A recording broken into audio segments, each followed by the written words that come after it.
Hello all, welcome to cinema కబుర్లు. Game changer మూవీని Tamil version లో బ్యాన్ చేశారంట భయ్య. ఇష్యూ ఏంటంటే శంకర్ గారు ఇండియన్ 3 మూవీ కంప్లీట్ చేయకుండా గేమ్ చేంజర్ మూవీ రిలీజ్ చేస్తున్నందుకు ఇండియన్ 2 ప్రొడ్యూసర్ కంప్లైంట్ రిజిస్టర్ చేశారు. అసలు ఇండియన్ 2 మూవీని ప్రొడ్యూసర్స్ బలవంతంగా అడిగి తీయించుకున్నారు అని బజ్ నడిచింది. ఇప్పుడు శంకర్ గారు తెలుగు ఆడియన్స్ కోసం స్ట్రైట్ ఫార్వర్డ్ తెలుగు ఫిల్మ్ తీసినందుకు తమిళ్ ఫిల్మ్ ఛాంబర్ వాళ్ళకి మండుతున్నట్టుంది అని కూడా రూమర్స్ వినిపిస్తున్నాయి. ఏది ఏమైనా మన తెలుగు ప్రేక్షకులు సినిమాల మీద చూపించే ప్రేమ ఏ మూవీ లవర్స్ చూపించారు.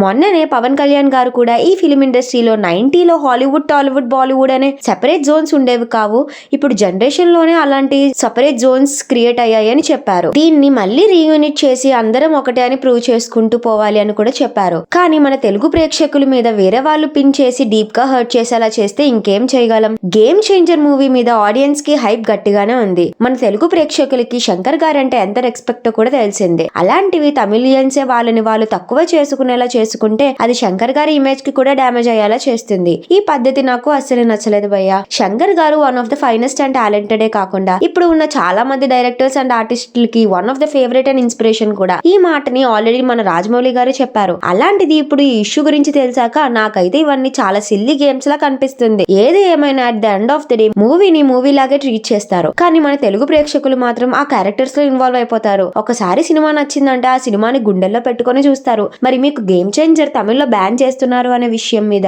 ఎలా రియాక్ట్ అవ్వాలి అనిపిస్తుందో కామెంట్ బాక్స్ లో షేర్ చేసుకోండి. ఎనీవే, మూవీ కోసం నేనైతే ఈగర్గా వెయిట్ చేస్తున్నా. శంకర్ గారు ఈ మూవీతో స్ట్రాంగ్ కంబ్యాక్ ఇస్తారు అని నేను స్ట్రాంగ్ గా నమ్ముతున్నా. So that's all for the video. మీరు మాత్రం ఛానల్ ని సబ్స్క్రైబ్ చేసుకోవడం మర్చిపోకండి భయ్యా.